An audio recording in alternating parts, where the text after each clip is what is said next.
Folks, please don't forget, as a special bonus for being a part of our school community, one rental at a time, you have access to join the Small Business Summit run by Bo Eckstein. There's already 450 RSVPs. Please know that part of the monthly fee that you give to be a part of the group allows you to attend as well. Bo, this is going to start, what, 9 a.m. Saturday? Yep, 9 a.m. this Saturday. I look forward to that. Well, folks, again, join the community, ask some questions, be a part of that, learn about small businesses. But you know what? I want to transition to the topic at hand, and that is, why does a small business sell for more if they have reoccurring revenue? What say you, Bo? Sure. So, a service-based business might that without recurring revenue might trade for 2 to 3 times earnings versus some of these websites and these SaaS type businesses, software businesses. They're going to trade for 5, 10, sometimes 20% multiples. It's crazy.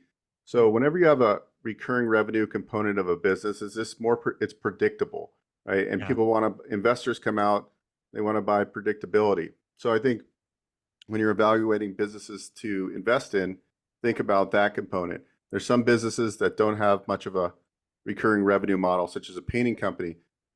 They could potentially have high profit margins. It could be a great cash flow business, but you're always churning. You're always selling the painting jobs, right? Versus let's look at pest control. So I work with one brand that does what I like about them. They do all sorts of different pest control, bed bugs, commercial, residential. They also get government contracts. So they're approved to get government contracts. Some of these contracts could be a couple years.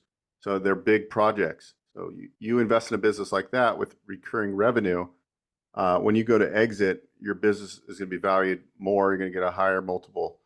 So that's why you're going to look at something like that, and you're going to kind of Yeah. compare the pros and cons.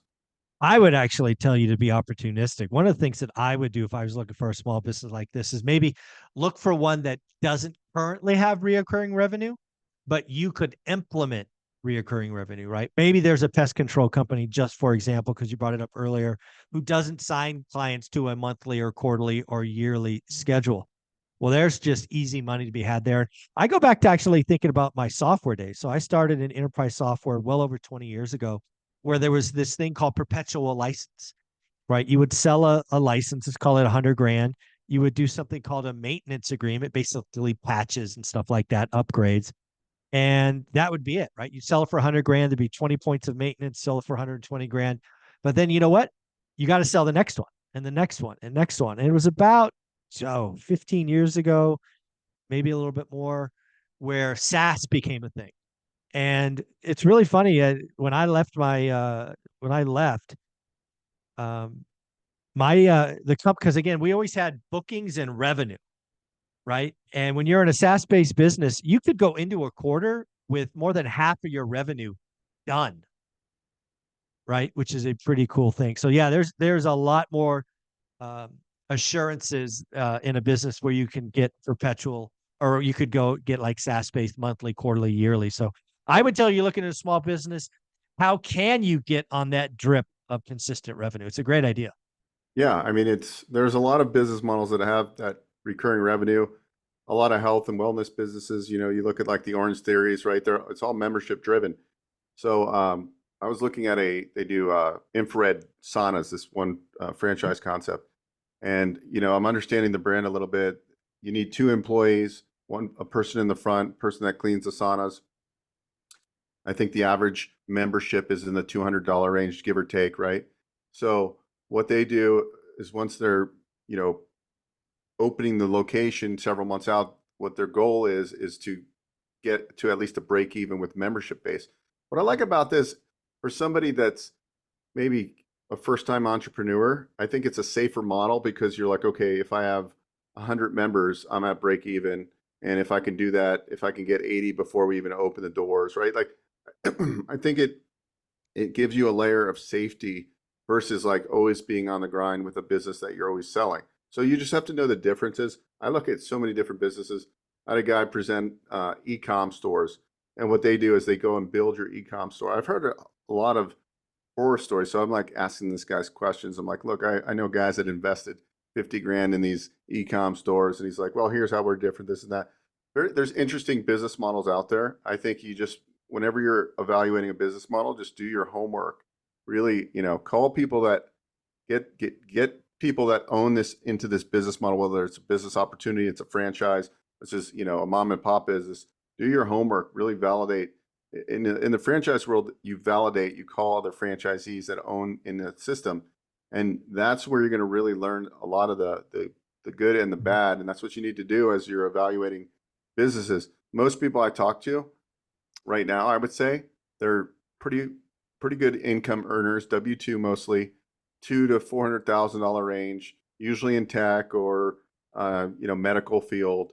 And they're like, okay, I need some diversification. I want to invest in a business, but I'm not going to quit my job. So you have to find something that aligns, because at the end of the day, you have to run the business, or at least have the general manager that's going to run the business. So you got to really take your time to evaluate these different business models. And that's why we're doing the summit this weekend, is because I just want more people to get educated. Yep. I actually just, I'm going to be are you familiar with SCORE? SCORE is a I think so. nonprofit. Yeah. So I'm now a SCORE mentor here in Las Vegas. Nice. So I'll be presenting some workshops for them. I don't know what got me interested. I mean, I'm on their mailing list and stuff. And I said, oh, it'd be cool to be a volunteer and give back an hour or Nice. two a month or something. And just, most of the people that go into SCORE are really newbies. They need a lot of hand holding. But I take experienced people. I can help very, beginner people. So it's exciting. I like to give back once in a while. I think it's our duty as human Yeah. beings to do that. Yeah, leave the world a better place. Help the ones behind you because people helped you. So I think it's just good. It's good karma. You're putting some karma in the bank, which I always think is a good idea. It's really interesting. The more and more we talk about this, the more and more I think small business and real estate have a lot of commonalities. Because again, one of the things we're talking about here is understand where the value is. The value is in reoccurring revenue in this example, and you get a higher valuation, potentially a big higher valuation. That's just like, where can you find value? Get an ADU, get this, get that inside single families. Creative financing. We've talked about that a lot because you're the concierge to small business loans. I'm just more and more intrigued by how similar those worlds are. And it's funny, I actually think you could be more creative with small business lending than you can real estate, given partnerships and things of that. So it's I'm just so glad you're here every week to broaden my thinking about this concept. Oh yeah, no, it's fun. I get calls. People set up appointments. I've got a guy now, and he's looking at a $14 million business acquisition. He owns two small businesses right now. And he's like, yeah, I talked to my local banks, and like they can, so I'm trying to help him. That's a big purchase. So we would do something like a 4.85 million dollar SBA loan. Then we do like a $3 million conventional piece, get the sellers willing to carry about 3 or 4 million, right? Mm. You can make these big deals work. And Yeah. this would be a huge step for this guy, right? And so it's like, it's amazing to watch people take these steps, whether it's real estate investing or it's business ownership. And that's really the catapult, like learning how to utilize 1031 exchanges, this trading up, because sometimes you get overwhelmed, like, well, how do I ever get to the, big leagues? Well, you Yep. gotta hit the base hits, get the single families, the duplexes, and then you 1031 and, into a bigger asset class when the time is right. And Yep. same thing with businesses. You start small, and then and before you know it, now you've owned a business for 3 or 4 years. You've got a track record. Yeah. You've got some equity in that business. Now you can go roll up and buy additional businesses in that same sector, or parlay it into something much bigger. And that can be literally a game changer for all of us out there. No, I love it. Bo, again, thank you very much for letting the school members be a part of your Saturday session. If somebody wanted to book a 15-minute call with you and talk about all of this, how would they do that? Simply just go to onerentalmeeting.com, and there's the calendar link, and just book a call. OneRentalmeeting.com. It still makes me chuckle that you created a URL just for our community. So thank you so much. Thank you.